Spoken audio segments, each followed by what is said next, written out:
Good morning dear student. So today we are going to just continue our lesson number 8 which is body movement. Okay. तो open at page number 70 क्योंकि page number 70 तक हम already पढ़ चुके थे। तो देखिए यहाँ पे एक्टिविटी 4 में आज हम पढ़ते हैं। अभी हमने ये अपनी हैंड के बारे में पढ़ा था जो फिंगर्स हमारी रिस्ट में होती हैं। तो इसमें हमने ये क्वेश्चन इसमें किया गया था कि अगर आपके हाथ में इस पाम में केवल हथेली में केवल एक हड्डी हो तो क्या आपकी ये जो फिंगर्स ये मूव कर पाएंगे? तो no, we can't move our fingers if we have only one bone in our hand और पाम। सो ये पॉसिबल नहीं है। तो बोन ऑफ द हैंड आपको दिखाया भी जा रहा है। ये आपके उल्टे हाथ का इसमें ये डायग्राम बना हुआ है 8.9 में। इनमें आप बोन्स जो है वो काउंट कर सकते हैं। अब एक्टिविटी 4 करते हैं। Take a deep breath and hold it for a little while. तो एक लंबी सांस लीजिए और कुछ समय के लिए रोकिए। Feel your chest bone. तो जो चेस्ट बोन होती है वो हमारी सामने होती है और बैक बोन हमारी पीछे होती है। And the back bone by gently pressing the middle of the chest and back at the same time. मतलब थोड़ी देर के लिए आप सांस लीजिए और फिर रुक जाइए तो आपको अपनी चेस्ट बोन जो है चेस्ट बोन और बैक बोन आपको फील होगी। अगर उसको आप टच करेंगे तो आपको फील होगी कि जो चेस्ट बोन्स है और बैक बोन्स किस तरीके से है, किन किन रिब्स में वो डिवाइड है। Count as many ribs bones of the chest. आपके चेस्ट बोन में कई सारी रिब्स बनी होती है जैसा कि आपको 8.10 द रिब केज में आपको दिखाया जा रहा है कि देखिए कितनी सारी छोटी छोटी रिब्स मतलब कितनी छोटी छोटी बोन्स बनी हुई हैं और इन बोन्स को हम रिब्स कह के बुलाते हैं। ये रिब्स जो होती हैं दोनों साइड 12 होती हैं। देखिए रिब्स कितनी इंटरेस्टिंग तरीके से मुड़ी हुई हैं और मुड़ने के साथ साथ ये जो चेस्ट सामने होती है चेस्ट बोन में होती है और ये छोटी छोटी हड्डियाँ देखिए कर्व्ड तरीके से मुड़ी हुई हैं। क्यों मुड़ी हुई हैं? क्योंकि ये चेस्ट बोन के साथ साथ बैक बोन से जुड़ी हुई हैं। रिब के जो रिब बोन्स होती है वो हमारे सामने दोनों तरफ 12 पेयर में होती है और ये मुड़ी हुई होती है जो कि ये जो हमारा चेस्ट बोन है चेस्ट बोन से ये बैक बोन से पूरी तरह जुड़ी हुई होती हैं और ये एक बॉक्स के फॉर्म में होती है। इसके अंदर कई हमारे इंटरनल बॉडी पार्ट्स होते हैं ना, आपको पता होगा। तो हर रिब केज में इधर ईच साइड 12 रिब्स होती हैं। Okay, some important internal parts इसके अंदर इस रिब केज ये रिब केज एकदम बॉक्स जैसा होता है जिसके अंदर बहुत से इंपॉर्टेंट इंटरनल बॉडी ऑर्गन होते हैं। आस्क सम फ्रेंड, अपने किसी एक फ्रेंड को बोलिए कि वो झुक कर मतलब अपने घुटनों को वो मोड़े ना, बस ऐसे करके अपने टोस को छुए। जब वो अपने टोस को छू रहा है, जब वो झुका हुआ है तो आप उसकी गर्दन से लेके पीठ में बीच में आपको एक बोन दिखेगी, लंबी सी बोन, एक लंबी सी बोन आपको दिखेगी जिसको आप टच करेंगे तो पूरी तरह आप फील कर पाएंगे। जब वो झुका हुआ है नीचे तो पीछे से अगर आप गर्दन से लेके उसके पीठ तक नीचे तक देखेंगे तो एक लंबी सी बोन आपको दिखेगी। उसे हम बैक बोन कहते हैं। उसे हम क्या कहते हैं? बैक बोन कहते हैं। देखिए डायग्राम में आपको दिखाया जा रहा है 8.11 में बैक बोन का डायग्राम बना हुआ है। Okay, it is made up of many small bones called vertebrae. ये जो बैक बोन होती है कई छोटी छोटी हड्डियों से मिलकर बनती है। इन छोटी छोटी हड्डियों से मिलकर बैक बोन बनती है और इन छोटी छोटी हड्डियों को वर्टेब्रे कहा जाता है।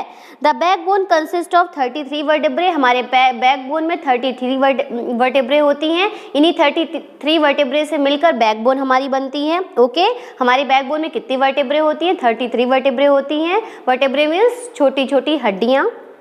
Okay, the back bone consist of 33 vertebrae. Back bone में 33 वर्टेब्रे होती है। Figure 8.11 the rib cage is joint to this joint. Rib cage जो है इन ज्वाइंट से जुड़ा हुआ होता है। ओके, रिब केज का काम होता है बोन्स को आपस में ज्वाइन करने का। If back bone was made up of only one long bone, अगर बैक बोन हमारी केवल एक लंबी बोन से मिलकर बनी है, will your friend be able to friend. अगर आपकी जो बैक बोन है केवल एक हड्डी उसमें होती है तो क्या आपका जो फ्रेंड है वो नीचे की तरह बेंड हो पाता? बिल्कुल नहीं, क्योंकि उसमें छोटी छोटी हड्डियों से मिलकर ही पूरा बैक बोन बना हुआ है। Okay, make your friend stand with both hands press to the wall. अपने फ्रेंड को बोलिए कि वो अपने दोनों हाथों को वॉल को पुश करे, अपने दोनों हाथों से किसी दीवार को पुश करे और जब वो पुश करेगा तो आपको पीछे साइड उसके दो बोन्स दिखेंगी, उभरी हुई बोन्स दिखेंगी। Okay, do you notice 2 bones on the back are prominent where. जब वो अपने हाथों से किसी ठोस चीज़ को पुश करने की कोशिश करते हैं तो पीछे 2 हड्डियाँ आपको दिखेंगी जिन्हें शोल्डर बोन कहा जाता है। Okay, observe figure 8.13। 8.3 को आप देखिए carefully. This structure is made up of pelvic bones. 8.3 देखिए जो नीचे डायग्राम बना है, इस बोन्स को पेल्विक बोन्स कहते हैं। This enclose the portion of your body below the stomach. ये पार्ट कहाँ होता है? हमारे स्टमक के नीचे वाला पार्ट जो होता है, वो जो पार्ट होता है वो पेल्विक बोन से मिलके बना होता है, जिसकी वजह से ही हम बैठ पाते हैं। ओके, स्टमक के नीचे वाला पार्ट जो है वो कौन सी बोन से मिलके बना है? पेल्विक बोन से, जिसकी वजह से ही हम बैठ पाते हैं। देखिए अभी डायग्राम बना हुआ है पेल्विक बोन का। और the skull is made up of many bones. हमारी जो खोपड़ी है वो कई हड्डियों से मिलके बनी है, कई हड्डियां आपस में जुड़ी हुई हैं, जिसकी वजह से स्कल बना हुआ है। It encloses and protect a very important part of the body, the brain. ये जो स्कल है, स्कल हमारे सबसे इंपॉर्टेंट बॉडी पार्ट को सुरक्षित रखता है, जो कि हमारा ब्रेन है। ब्रेन को सुरक्षित रखने का काम कौन करता है? बताइए। स्कल। ब्रेन को पूरी तरह सुरक्षित रखने का काम, सुरक्षित रखने की जिम्मेदारी किसकी होती है? स्कल की होती है। We discuss many bones the joint of our skeleton. हमने कई बोन्स के बारे में पढ़ा कि वो बोन्स मिलकर हमारे bones and the joints of our skeleton. हमने स्केलेटन के कई बोन्स और जॉइंट्स के बारे में पढ़ा। There are some additional parts of the skeleton. Skeleton के कुछ और भी ऐसे एडिशनल पार्ट हैं that are not as hard. मतलब स्केलेटन के कुछ ऐसे भी पार्ट हैं जो कि बोन्स के जैसे हार्ड नहीं हैं, and which can be bend, जिन्हें हम आसानी से बेंड कर सकते हैं। These are called cartilage.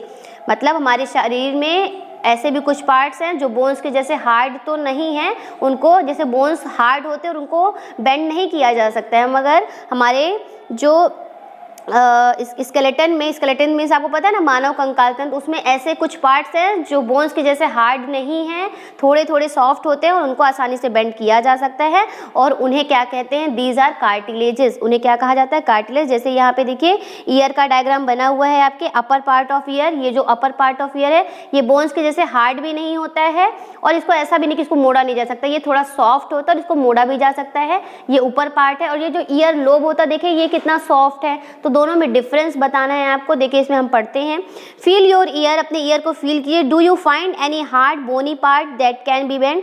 क्या आपको कान में ऐसा कोई बोनी पार्ट मिलता है जिसको आप बेंड कर सकते हैं? तो ये ऊपर वाला part. There do not seem to be any bones ear. यहाँ पे कोई आपको बोन्स नहीं दिख रही होंगी, है ना? ऐसा ही है। Do you notice anything different from the between the ear lobe and the portion अब क्या आपको ईयर लोब में और ये ऊपर वाले पार्ट में कुछ डिफरेंस समझ में आता है? बिल्कुल समझ में आता है। ये जो पार्ट है, अपर पार्ट है ईयर का, ये थोड़ा सा छूने में हार्ड है, बहुत ज़्यादा हार्ड नहीं है, बोन जैसा हार्ड नहीं है, और इसको हम बेंड भी कर सकते हैं, मोड़ भी सकते हैं। वहीं पे अगर ईयर लोब की बात करें तो ये एकदम सॉफ्ट होता है। Okay, then you press them between your finger. अपनी फिंगर से आप प्रेस कीजिए और फील कीजिए आपको क्या फील होता है।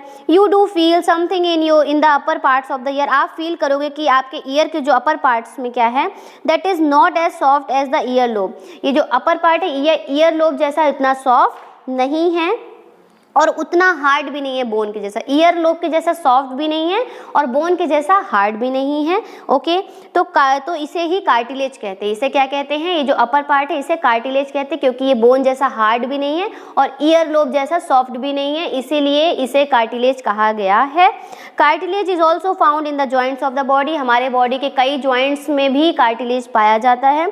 We have seen that our skeleton is made up of many bones. हमने देखा है कि हमारा जो मानव कंकाल तंत्र है ये कई हड्डियों से मिलकर बना हुआ है। ज्वाइंट्स हैं, मतलब हमारा जो मानव कंकाल तंत्र है ये कई बोन्स, ज्वाइंट्स एंड कार्टिलेजेस से मिलकर बना हुआ है। You could feel, bend and move many of them. आप अपने कई बॉडी पार्ट्स को फील कर सकते हो, उन्हें आप मोड़ सकते हो और मूव भी कर सकते हो। तो आपको एक सुंदर सा डायग्राम बनाना है स्केलेटन सिस्टम का।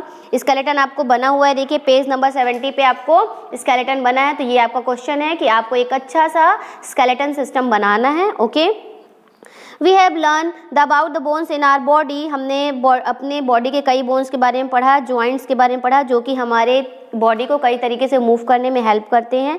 लेट अस फाइंड आउट, चलिए पता लगाते हैं।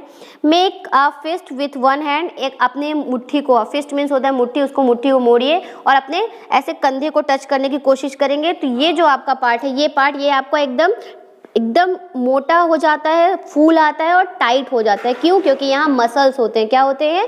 मसल्स। जब तक हम अपने हाथों को मोड़ नहीं रहे तो ये एकदम फैले हुए हैं, मगर जैसे हम अपने हाथों को मोड़ते हैं तो ये हमारी मसल्स एकदम उभर के ऊपर आ जाती हैं, क्योंकि अंदर क्या है? मसल्स है। मसल्स पेयर में होती हैं ऑलवेज। ओके, तो इस तरीके से ये हो गया।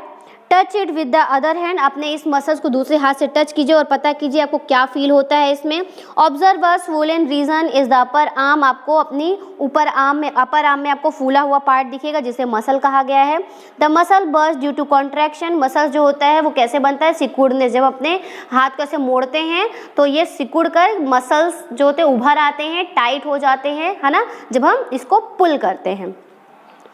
It now bring your arm back to its normal position, अब दोबारा से आप अपने हाथ को ऐसे खोल लीजिए। अब आप देखिए कि क्या हो रहा है, इज इट स्टिल कॉन्ट्रैक्टेड, क्या ये अभी भी सिकुड़ा हुआ है, नहीं, अब ये बिल्कुल फैल गया है ना, जब हम इसको मोड़ते तभी ये कॉन्ट्रैक्ट मतलब सिकुड़ जाता है। Okay, when contracted the muscle become shorter, जब आप अपने मसल्स को ऐसे मोड़ते हैं तो वो छोटा हो जाता है, बहुत टाइट हो जाता है ना, पुश करने पे। Muscles work in pair, muscles का काम जो होता है पेयर्स में होता है। व्हेन वन ऑफ देम, जब एक मसल सिकुड़ती है तो दूसरी मसल्स क्या करती है, मतलब अपोजिट डायरेक्शन में खींचने का काम करती है। Okay, the bone is pulled in that direction, जब हम अपने मसल्स को ऐसे कॉन्ट्रैक्ट करते हैं तो वो जो बोन होती है वो भी उसी डायरेक्शन में खिंचती है। ओके, तो इस तरीके से ये मसल्स के काम हो गए हैं। Muscle can only pull, muscle केवल खींचने का काम कर सकती है, पुश नहीं करती है।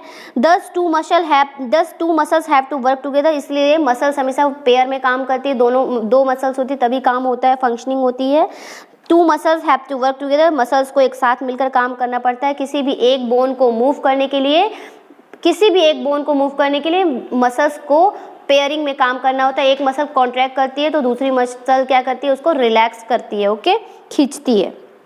पुशिंग का काम मसल्स का नहीं होता है। तो ठीक है, ये हमने पढ़ लिया है आज, मसल्स, कॉन्ट्रैक्शन, कार्टिलेजेस, ओके, और ईयर लोब पढ़ा, अपर पार्ट पढ़ा, तो ये सारी चीज़ें पढ़िए। बस आपका एक दिन का और वीडियो है जिससे कि 8 चैप्टर आपका फिनिश हो जाएगा और उसके बाद क्वेश्चन आंसर्स तो ऑलरेडी कंप्लीट ही हैं आपके 8 चैप्टर के। उसके बाद हम लेसन नंबर 9 स्टार्ट करेंगे। Okay, the living organism, characteristics and habitats. Okay, thank you so much.